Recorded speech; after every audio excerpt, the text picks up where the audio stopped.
Dear Esther, I have lost track of how long I have been here and how many visits I have made overall. Certainly the landmarks are now so familiar to me that I have to remind myself to actually see the forms and shapes in front of me. I could stumble blind across these rocks, the edges of these precipices, without fear of missing my step and plummeting down to sea. Besides, I have always considered that if one is to fall, it is critical to keep one's eyes firmly open.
There was once talk of a wind farm out here, away from the rage and the intolerance of the masses. The sea, they said, is too rough for the turbines to stand. They clearly never came here to experience the becalming for themselves. Personally, I would have supported it. Turbines would be a fitting contemporary refuge for a hermit. The revolution and the permanence.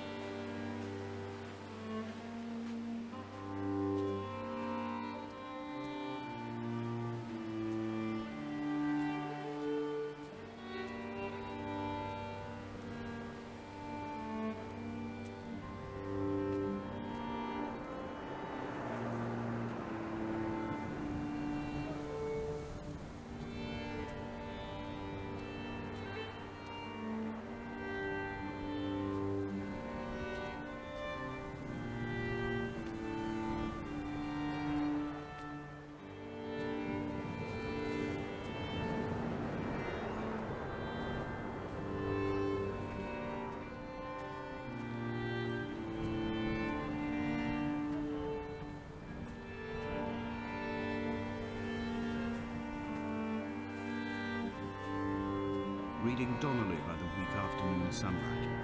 He landed on the south side of the island, followed the path to the bay and climbed the mount. He did not find the caves, and he did not chart the north side. I think this is why his understanding of the island is flawed, incomplete. He stood on the mount and only wondered momentarily how to descend, but then he didn't have my reasons.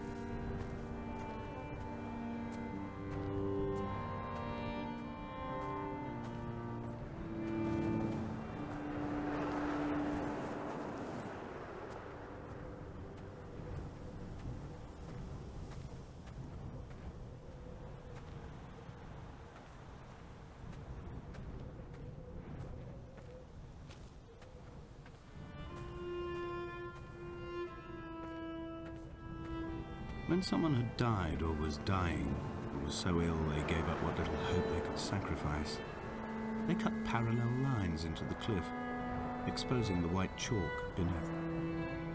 You could see them from the mainland or the fishing boats, and know to send aid, or impose a cordon of protection, or wait a generation until whatever pestilence stalked the cliff paths died along with its hosts. My lines are just for this, to keep any would-be rescuers at bay. The infection is not simply of the flesh.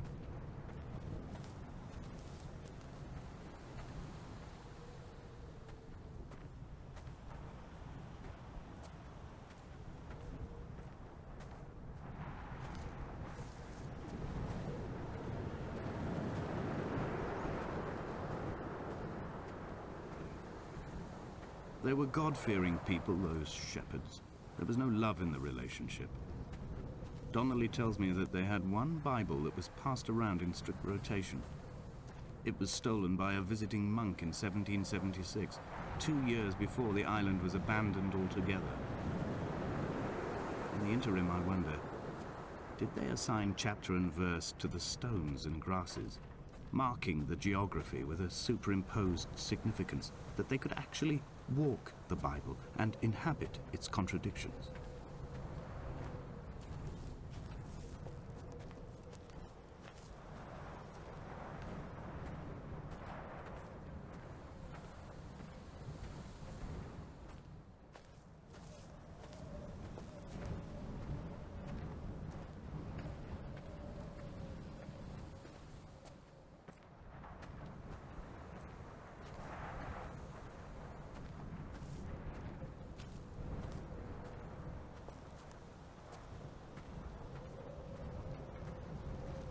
Dear Esther, I met Paul.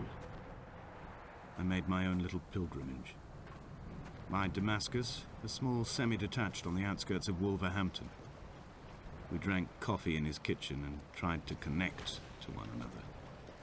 Although he knew I hadn't come in search of an apology, reason or retribution, he still spiraled in panic, thrown high and lucid by his own dented bonnet.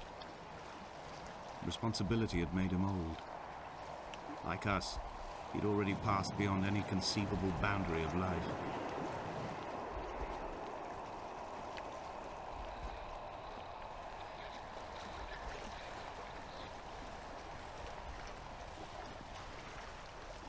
I would leave you presents outside your retreat in this interim space between cliff and beach. I would leave you loaves and fishes. The fish stocks have been depleted and I've run out of bread. I would row you back to your homeland in a bottomless boat, but I fear we would both be driven mad by the chatter of the sea creatures.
I dreamt I stood in the center of the sun, and the solar radiation cooked my heart from the inside. My teeth will curl and my fingernails fall off into my pockets like loose change. If I could stomach, I'd eat, but all I seem capable of is salt water. With the livestock still here, I could turn feral and gorge. I'm as emaciated as a body on a slab, opened up for a premature source of death. I've rowed to this island in a heart without a bottom, all the bacteria of my gut rising up to sing to me.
Dear Esther, I have now driven the stretch of the M5 between Exeter and Bristol over 21 times. But although I have all the reports and all the witnesses and have cross-referenced them within a millimetre using my Ordnance Survey maps, I simply cannot find the location. You'd think there would be marks to serve as some evidence. It's somewhere between the turn-off for Sanford and the welcome brake services. But although I can always see it in my rear-view mirror, I have as yet been unable to pull ashore.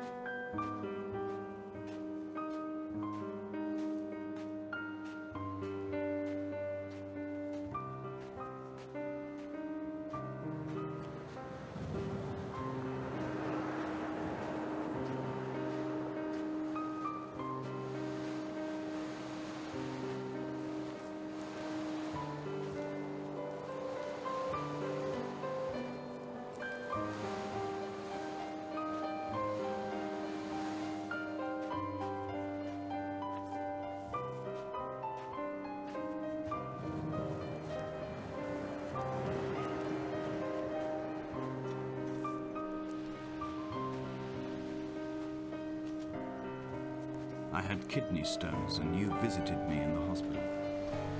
After the operation, when I was still half submerged in anesthetic, your outline and your speech both blurred.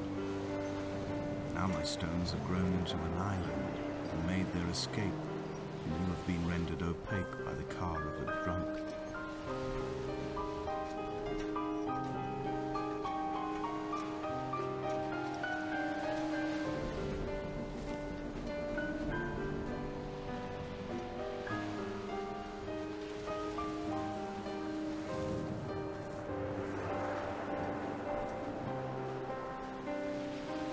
There must be a hole in the bottom of the boat. How else could new hermits have arrived?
Begun to climb, away from the sea and towards the center.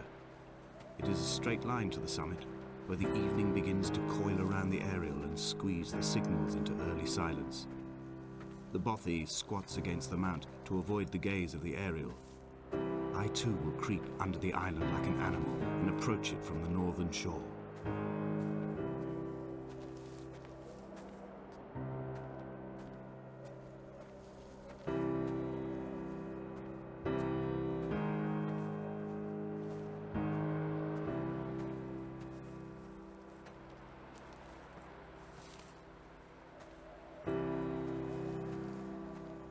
The bothy was constructed originally in the early 1700s. By then, shepherding had formalized into a career. The first habitual shepherd was a man called Jakobsen, from a lineage of migratory Scandinavians. He was not considered a man of breeding by the mainlanders. He came here every summer whilst building the bothy, hoping eventually that becoming a man of property would secure him a wife and a lineage. Donnelly records that it did not work. He caught some disease from his malcontented goats and died 2 years after completing it. There was no one to carve white lines into the cliff for him either.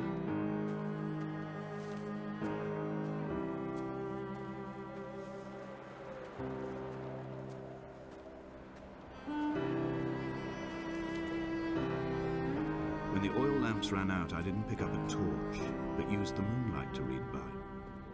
When I've pulled the last shreds of sense from it, I will throw Donnelly's book from the cliffs and perhaps myself with it. Maybe it will wash back up through the caves and erupt from the spring when the rain comes, making its return to the hermit's cave. Perhaps it will be back on the table when I wake. I think I may have thrown it into the sea several times before.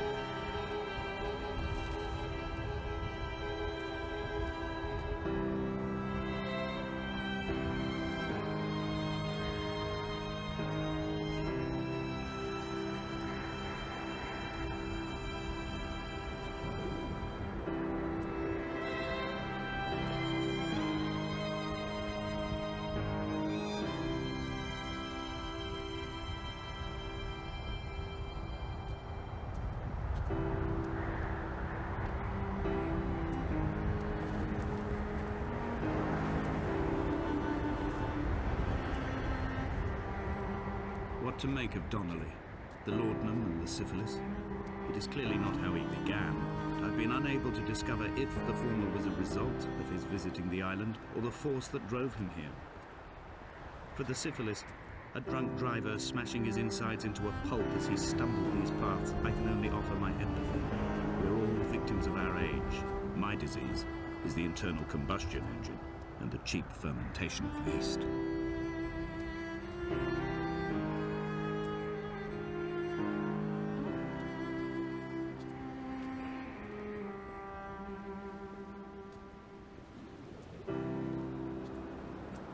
They found Jakobsen in early spring. The thaw had only just come. Even though he'd been dead nearly 7 months, his body had been frozen right down to the nerves and had not even begun to decompose. His fingernails were raw and bitten to the quick. They found the phosphorescent moss that grows in the caves deep under the nails. Whatever he'd been doing under the island when his strength began to fail is lost. He'd struggled halfway up the cliff again, perhaps in a delirium, perhaps trying to reach the Bothy's fire before curling into a stone and expiring.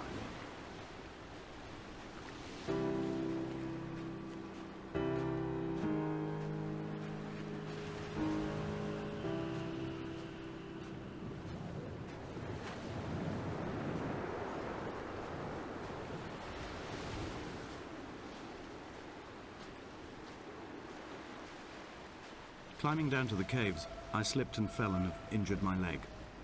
I think the femur is broken. It is clearly infected.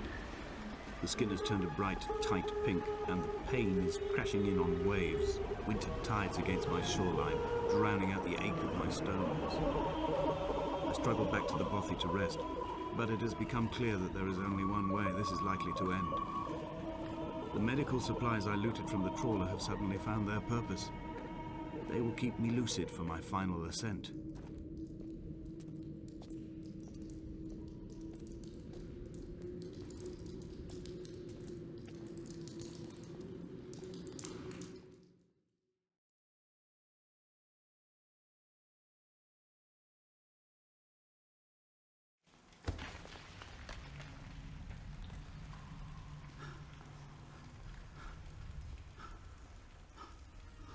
From here, this last time, I have understood there is no turning back.